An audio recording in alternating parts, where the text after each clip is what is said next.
우리 다 같이 한 마음으로 요한복음 2장 1절의 말씀 같이 합독해 보도록 합니다. 사흘째 되던 날 갈릴리 가나에 혼례가 있어 예수님의 어머니도 거기 계시고. 아멘. 오늘 본문의 말씀에 보니 갈릴리 가나에 큰 웃음소리가 납니다. 잔치가 벌어졌습니다. 바로 혼례의식이 시작이 된 것입니다.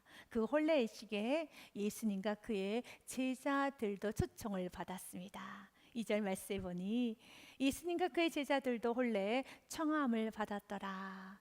예수님께서는 이렇게 축복의 자리에 항상 함께 하십니다. 우리가 행복해하고 우리가 기뻐하고 우리가 너무 좋아하면 예수님께서도 너무 좋아하십니다. 그렇게 좋아? 네, 너무 좋아요. 그렇게 행복해? 너무 행복해요. 예수는 우리의 행복을 너무 기뻐하십니다. 마르틴 루터의 말을 인용하고 싶습니다. 우리를 사랑하신 하나님은 우리가 먹고 마시고 유쾌하게 지내기를 바라신다. 그리고 풍성함이 있는 그곳이 더욱 풍성해지고 웃음이 넘치는 그곳에 더욱 웃음이 넘치도록 도와주십니다. 그리고 우리가 난처해지는 상황, 창피하게 되어질 수밖에 없는 상황을 외면하지 않으십니다. 예수님은 도와주십니다. 이 땅에 누리는 모든 기쁨의 순간을 소중히 여겨주시고 더 풍성하게 만들어 주십니다. 그렇습니다. 예수님은 우리의 삶을 더 풍성하게 만들어 주시고 우리의 부족함을 채워주시고 우리의 연약함도 채워주시고 우리의 엉클어졌던 모든 문제를 아주 멋지고 근사하게 잘 해결해 주십니다. 그래서 그 좋으신 예수를 믿고 언제나 마리아처럼 문제가 있을 때는 예수님께로 오셔야 되는 겁니다. 예수님께 그 문제를 아뢰실 수 있는 겸손함과 온유함이 있어야 됩니다. 예수님께서는 오늘 우리들에게 말씀하십니다. 포도주가 떨어졌구나. 네, 포도주가 떨어졌습니다. 그러나 그 포도주 떨어지는 그 문제는 영원한 아픔, 수치, 고통으로 남지 않습니다. 본문의 말씀의 마지막은 10절에 이런 결과로 이루어지죠. 이 10절의 말씀을 가슴에 담고 가셔야 되는 겁니다. 문제가 문제로 끝나는 건 아니구나. 위기가 위기로 끝나는 것이 아니라 오히려 위기가 기회가 돼서 칭찬을 듣게 되고 명성이 높아지게 됨을 믿으시길 바라겠습니다. 하나님의 자녀들은 하나님의 말씀 믿는 믿음이 있어야 되는 것입니다. 스바냐서 3장 20절의 말씀을 같이 읽도록 하겠습니다. 내가 그때 너희를 이끌고 그때 너희를 모을지라.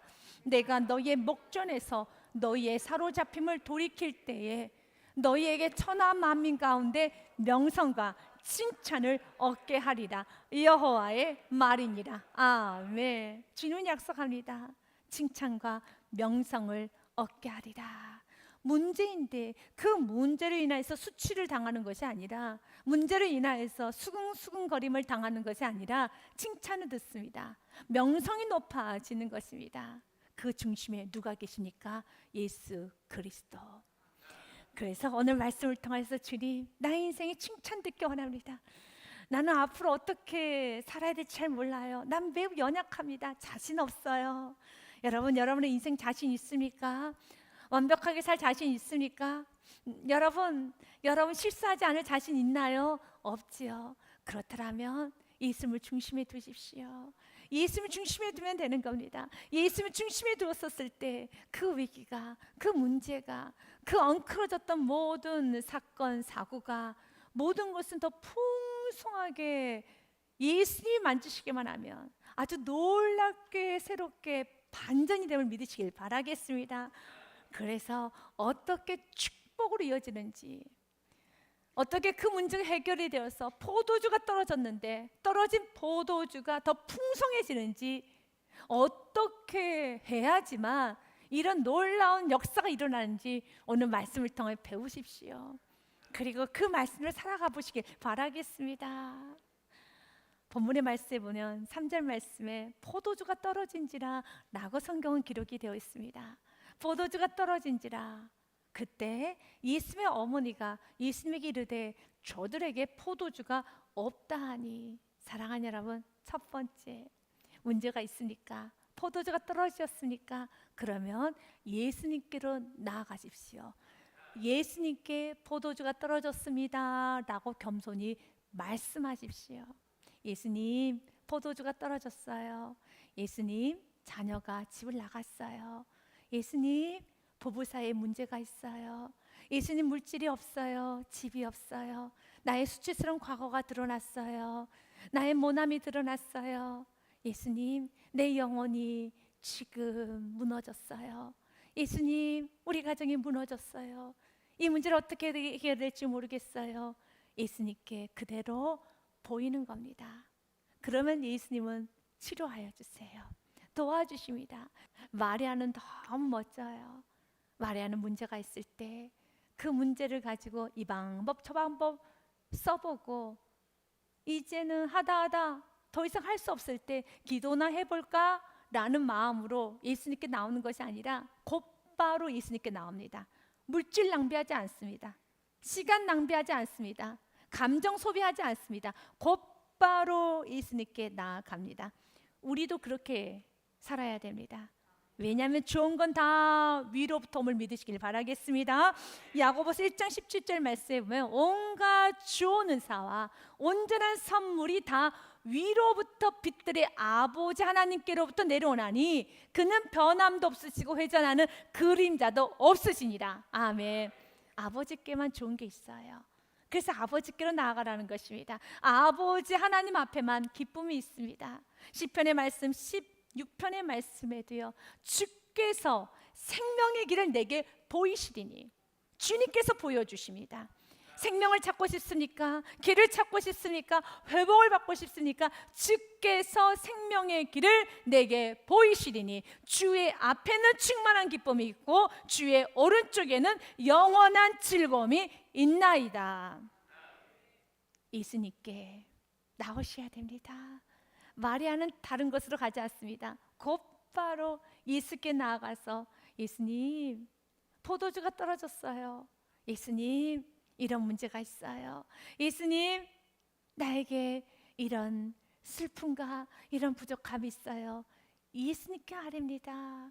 예수님께 아뢰다면 두 번째로는 이제 그분이 마음껏 명령하실 수 있도록 우리의 마음을 다시 다잡아야 되는 겁니다. 리셋을 하셔야 된다는 겁니다. 거칠어졌던 마음, 내가 주인 되었다 살았던 삶, 또한 내가 주인 되어서 나의 생각대로 말하고 행동하고 결정하고 선택하고 내가 앞서면서 천방지축으로 살았던 삶이라면, 조금은 방정스럽게 살았던 삶이라면 이제 다소곳하게 마리아처럼 주님 말씀하여 주옵소서, 이제 내가 듣겠나이다 라는 그런 심령이 되셔야 하는 겁니다. 주님께서는 우리가 예수님을 왕으로 모시는 심령이 될 때 그분은 명령하십니다. 그분께서는 우리가 준비되어 있지 아니하면 명령하지 않으십니다. 언제든지 주님은 우리에게 말씀하시고 싶고 우리의 삶에 개입하시고 싶고 우리를 인도하시고 싶지만, 그러나 예수님께서 당신의 강력한 당신의 힘을 가지고 우리를 여러분 흔들거나 우리의 어떤 자유의지를 꺾어가면서 주님께서는 우리를 관여하지는 않습니다. 예수님은 우리에게 인격적으로 우리의 자유의지를 존중해 주십니다. 그래서 요한계시록 3장 20절 말씀에 보면 이렇게 성경 기록되어 있습니다. 지금도 문을 두드리십니다. 볼지어다 내가 문 밖에 서서 두드리니, 그러나 우리 예수님은 얼마든지 그 문을 부수실 수도 있어요. 그 문을 없앨 수도 있습니다. 그럼에도 불구하고 예수님은 여전히 지금도 문 밖에 서서 두드립니다. 두드리노니 누구든지 나의 음성을 듣고 문을 열면 내가 그에게로 들어가 그와 더불어 먹고 그는 나와 더불어 먹으리라. 주님은 우리의 문을 부수지는 않습니다. 오늘도 계속 문을 두드리십니다. 어때? 이제는 순종해야 될 때가 됐지? 어때? 이제는 겸손해져야 될 때가 됐지? 어때? 나 예수 믿을만 하지? 어때? 이제는 그 예수님 앞에 엎드려야 되겠지? 라고 계속 문을 두드리십니다. 그래서 문을 열면 주님은 들어가십니다. 하지만 문을 열지 아니하면 주님은 들어가지 않습니다. 오늘 본문의 말씀의 내용도 그렇습니다. 예수님께 나왔던 마리아에게 예수님은 거절하심으로써 다시 한번 마리아의 마음을 다잡아가고 계십니다. 거절하셔요. 공손하게 거절하십니다. 예수님께서 이르시되 여자여 여자여라는 말은 여러분 여성을 높이는 말입니다. 공손한 표현입니다. 나와 무슨 상관이 있나이까? 이 말은 거절입니다. 내 때가 아직 이르지 아니하였나이다. 그래서 오늘도 우리는 믿어야 될 중요한 메시지가 있지요. 그분께서 거절하셨더라면 그 거절 또한 나에게 유익이 되기 때문에 거절하신 겁니다. 항상 우리 예수님 좋은 것만 주세요. 그래서 예수님께서 거절하실 때, 예수님께서 침묵하실 때 심드렁하게 표정을 짓거나 아니 왜 그러신데? 나 시험 들었어 라고 하시는 것이 아니라 그분의 거절도, 그분의 침묵도, 그분의 외면도 오늘 4절의 말씀처럼 내가 이렇게 주님께 나아갔는데 주님께 나아가면 주님께서는 두 팔 벌려서 나를 환영해야 되는 거 아니야? 그분은 사랑이시잖아, 그분은 긍휼이시잖아 라고 예수님께 따지듯이 나아가는 것이 아니라 예수님께서 마음껏 말씀하실 수 있도록 우리는 겸손해야 되겠죠. 찰스 스펄전 목사님이 이런 말합니다. 그가 너희에게 뭐라고 하시든지 그대로 하라. 너희의 의견을 가지고 아뢰지는 말라. 그를 떠밀려고 하지 말라. 종용하지 말라. 그는 우리가 아는 것보다 더 잘 아신다.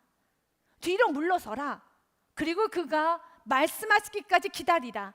그러한 다음에 그가 하시는 말 한마디에 신속하게 대응하여 순종해 보아라. 의미가 있죠. 맞아요. 예수님을 통제하려고 하면 안 됩니다. 예수님을 가르치려고 해서도 안 됩니다. 예수님에게 나의 의지를 보이면서 예수님을 밀어서도 안 되는 것입니다. 그분께서 자유롭게 나에게 말씀하실 수 있도록 때로는 침묵하시고 때로는 거절하시고 때로는 오늘 말씀처럼 포도주가 떨어졌는데 왜 물을 가져오라고 하는 거야? 포도주가 떨어졌는데 왜 아기까지 물을 채우라고 하시는 거야? 라고 나의 이성과 경험과 나의 감정과 모든 것과 맞지 않아도 그분의 말씀에 순종할 수 있는, 우리가 예수님이 완전하심 믿고 있다면, 그분의 전능하심 믿고 있다면, 그분의 무궁무진하심 믿고 있다면, 그분의 완벽하심 믿고 있다면 언제나 그분의 수천 수만 가지의 그 완전하신 계획 앞에 주여 나는 먼지일 뿐입니다 라는 그 고백을 할 수 있더라면 예수님께서 마음껏 말씀하실 수 있도록 우리의 마음을 겸손하게 낮춰야 되겠습니다. 예수님은 거절하십니다. 예수님의 거절에 우리는 5절의 마리아처럼 반응하면 되는 겁니다.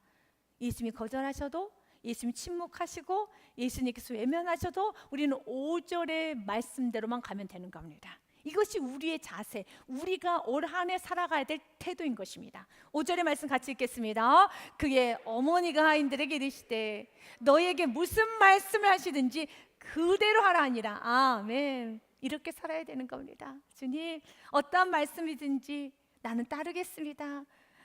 내가 이해가 되는 말씀만 따르는 것이 아니라 어떤 이렇게 말씀해 주세요라고 내가 가르치는 것이 아니라 어떤 말씀하시든지 너에게 whatever he tells you, 어떤 말씀을 하시든지 너는 do 그대로 하라. 아멘. 맞습니다. 이렇게 시작이 될 때 기적은 일어납니다. 5절의 말씀을 조금 더 구체적으로 우리가 좀 들여다보면 이것은 논리적으로 맞지는 않습니다. 하인들은 예수님의 말을 들어야 될 필요는 없어요. 여기서 나는 하인은 신랑 신부의 하인일 것이고 혼주의 하인일 것입니다. 예수님은 손님일 뿐입니다. 초청받아서 온 손님인 것입니다. 그래서 손님의 말을 하인이 들어야 될 필요는 없지요. 그럼에도 불구하고 오늘 이렇게 말합니다. 이제 주인이 바뀌었어. 하인들아, 너희들은 진짜 주인이신 예수님의 말을 잘 들어라. 이 말인데 이것은 상당히 논리적으로 맞지는 않습니다. 하지만 이 말씀을 주님 우리에게 이렇게 말합니다. 다시 반문해서 말씀하십니다. 포도주가 떨어졌으면 주인에게 가서 물어야 되겠습니까? 손님에게 가서 물어야 되겠습니까? 여러분, 상점에서 물건이 떨어졌습니다. 그러면 누구에게 갑니까? 손님은 주인에게 가서 물건이 떨어졌습니다, 채워 놓으셔야 되겠습니다 라고 말을 하지, 여러분 손님에게 가서 물건 떨어졌어요 라고 하면 되겠습니까? 아니죠. 이 포도주를 책임져야 되는 사람은 신랑 신부 혼주입니다. 예수님 손님으로 오셨기 때문에 그냥 드시면 되는 겁니다. 하지만 예수님께 포도주가 떨어졌다고 말씀했다라면 이제 그분의 명령을 따라야 될 책임도 있다는 겁니다. 다시 말해서 우리 삶도 동일합니다. 우리가 주님께 부족함을 아뢰고 연약함을 아뢰면서 주님 도와주세요, 가정을 책임져 주세요, 내 인생을 살려주세요, 이런저런 기도라는 걸 하고 난다면, 기도를 해서 주님께 아뢰다면, 이제는 우리는 기도를 하는 우리라면 그분의 명령을 따라야 될 책임이 있다는 거예요. 아이는 예수님의 명령을 따라야 될 이유가 없어요. 하지만 지금 주인도 그 포도주의 문제를 해결하지 못합니다. 그 누구도 포도주의 문제를 해결하지 못했습니다. 예수님께 그 문제를 아뢰다라면 이제는 모든 세팅은 다 바뀌어야 되는 겁니다. 여러분 인생을 책임져 사실 거면 책임져 살면 되는 겁니다. 그러나 여러분의 인생을 여러분들이 사시지 못하시겠다고 고백을 하고, 예배로 고백을 하고, 기도로 고백을 하고, 찬양을 고백했다면 이제 모든 세팅은 다 바뀌어야 되는 겁니다. 그래서 오늘 말씀에 주님 우리에게 말하는 것입니다. 너희가 나에게 기도를 해서 아뢰더라면, 너희가 나를 찾았다라면, 나에게 부르짖어 기도했다라면, 나에게 도움을 청했다라면 이제는 주인의 명령에 들어야 되는 겁니다. 이 결혼식의 주인공은 예수 그리스도, 그분의 명령을 들어라. 동일하게 주님께서 말씀하십니다. 우리가 주님께 기도하였다면, 나의 인생을 맡겼다면 이제 주인이 바뀌었으니 그분의 명령을 들으셔야 됩니다. 그분께서 어떤 말씀을 하시든지 5절의 심령으로 가셔야 됩니다. 그분께서 어떤 말씀 하시든지 너희는 그대로 하라. 아멘. 그대로 하셔야 되는 겁니다. 그리고 이제는 주님께서 마음껏 말씀하실 수 있도록 우리는 마음의 문을 열고 겸손하게 귀를 쫑긋 세우면서 주님 말씀하여 주옵소서, 주의 종이 듣겠나이다 해야 되는 겁니다. 시편 123편의 말씀에 보면 바로 이러한 자세로 우리는 주인 대신 예수님의 말씀을 들으셔야 됩니다. 상전의 손을 바라보는 종들의 눈같이, 여주인의 손을 바라보는 여종의 눈같이 우리의 눈이 여호와 우리 하나님을 바라보며 우리에게 은혜 베풀어 주시기를 기다리나이다. 이 심령으로 나아가야 되는 것입니다. 주님 말씀하여 주옵소서.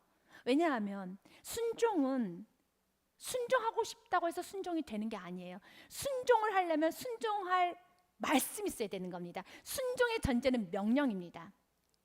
명령이 떨어져야지만 순종을 하는 것이지, 내가 아무리 순종하고 싶어도 도대체 뭘 순종해야 되는 거야? 내가 도대체 무엇을 순종해야 되는 것이야? 모르면 순종을 못하는 거예요. 이것 좀 답답할 일이 없습니다. 그렇기 때문에 여러분, 말라기서 아모스 말씀에 보면 8장에 최고의 축복은 주님께서 명령하시는 명령이 많은 것이 축복이에요. 빛이 있으라 하심에 명령이 되면은 빛이 있는 겁니다. 순종이 좋다는 걸 알죠. 그런데 주님께서 침묵하시면 순종할 것이 없어요. 지금 여러분의 삶 가운데 주님께서 순종을 많이 요구하십니까? 명령하신 게 많습니까? 기도해라, 찬송해라, 감사해라, 기뻐해라, 헌신해라, 전도해라, 예배하여라, 성실하여라. 너무너무 관여가 많고 명령이 많으십니까? 여러분, 축복이에요. 아모스 8장 11절 말씀에 보면 이렇게 되어 있습니다. 주 여호와의 말씀이라. 보라, 날이 이를지라 내가 기근을 땅에 보내리니 양식이 없어 주림이 아니며 물이 없어 가람도 아니요 여호와의 말씀을 듣지 못한 기갈이라. 주님께서 말씀을 안 하면 순종할 것도 없어요. 오늘 본문의 말씀에 주님께서 명령이란 걸 합니다. 물을 아귀까지 채우라, 물을 갖다 주어라, 이렇게 명령을 하였기 때문에 우리는 순종할 거리가 있는 겁니다. 주님이 침묵하시면 순종할 것도 없어요. 여러분의 삶 가운데 주님께서 마음껏 명령하실 수 있는 건 축복이에요. 여러분에게 주님께서 많은 명령이 있다라는 것, 순종할 거리가 많다는 것, 축복 중에 축복입니다. 왜냐하면 그 모든 물은, 그 모든 명령했던, 나에게 순종을 요구했던 그 모든 명령, 지침, 오더라고 하죠. 그 명령은 모두 다 포도주가 되는 거예요. 물이 변할 포도주가 되는 것이지, 여러분, 내가 순종했던 주님께서 명령하셨잖아요. 그 명령한 모든 것은 다 포도주가 되는 겁니다. 그렇기 때문에 우리는 사모해야 돼요. 주님, 더 많이 명령해 주세요. 빛이 있으라신 빛이 있었고, 주님께서 명령하시는 것마다 모든 것 다 변화되는 겁니다. 오늘 7절과 8절 말씀에 보면 예수님께서 그들에게 이르시되 항아리 물을 채우라 하신즉 아귀까지 채우니 이제는 떠서 연회장에 갖다 주어라 하심에 갖다 주었더니 그 결과가 무엇입니까? 9절이죠. 연회장은 물로 된 포도주를 맛보게 되는 것입니다. 주님께서 명령을 하십니다. 물을 아귀까지 채우라. 물하고 포도주하고는 전혀 상관이 없어요. 주님은 이번 한 주간도 우리가 물을 아귀까지 채우는 그런 삶을 살기 원합니다. 그럴 때 전혀 상관이 없는, 물이 어떻게 포도주와 상관이 있습니까? 전혀 상관이 없죠. 하지만 그 물을 예수님께서 지목하신 물이라면, 예수님께서 콕 집어서 물을 갖다 채우라고 했다면 그 물은 포도주가 됩니다. 여러분, 시인, 낭만파 시인 중에 고든 바이런이라는 시인이 계십니다. 멋진 시를 많이 지어냈지요. 그가 옥스퍼드 대학에서 이젠 공부를 하는 과정에 있어서 시험을 보게 됩니다. 그 시험의 내용은 이런 내용입니다. 물을 포도주로 바꾼 예수님의 기적에 대하여 논하라 라는 것이었어요. 그래서 그도 고민을 하고 생각하고 있죠. 그런데 한 줄도 적지 않고 가만히 있습니다.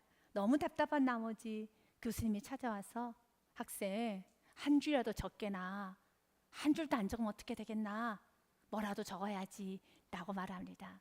그랬더니 그 바이런이 한 줄을 적고 나갑니다. 그런데 그 답안지가 지금까지도 최고의 답안지, 맞다, 완벽한 만점 중에 만점이라는 아주 좋은 칭찬을 받게 됐죠. 그가 이렇게 쓰고 나갑니다.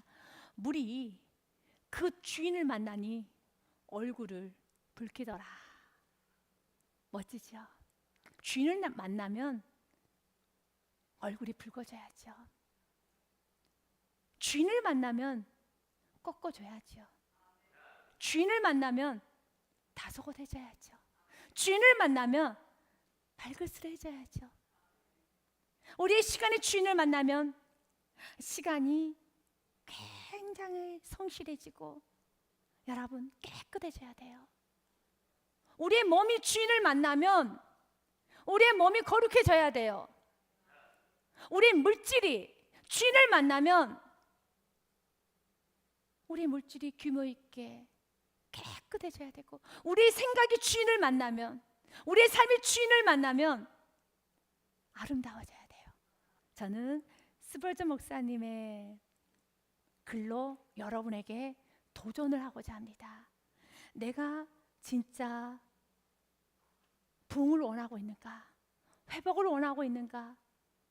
나는 가짜는 아닌가? 한번 돌아보시길 바라겠습니다. 그대가 올해 아무것도 하지 않음으로 말미암아 그대의 출석교회에 얼마나 많은 이들이 등록을 하였나요?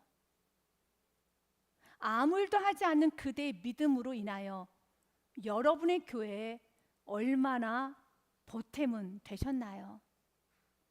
얼마나 많은 이들이 아무것도 하지 않는 여러분으로 인하여 하나님께로 인도함을 받았나요? 아무것도 하지 않음으로 얼마나 가정에 유익은 되셨나요? 나는 진실로 말할 수 있습니다. 그대는 교회가 부흥되기를 싫어하는 사람입니다. 우리는 한번 돌아봐야 됩니다. 기도를 하였다라면 이제는 순종으로 가십시오. 그분을 만나셨다라면 이제 우리는 포도주가 되는 것처럼 먼저는 우리의 삶에 포도주를 마시기를 급급하는 것이 아니라 내가 발그스레한 포도주가 되었는가부터 시작하여서 나로부터 시작하여 많은 사람들에게 포도주를 지어주는 풍성한 인생이 되시기를 주님의 이름으로 축복드립니다.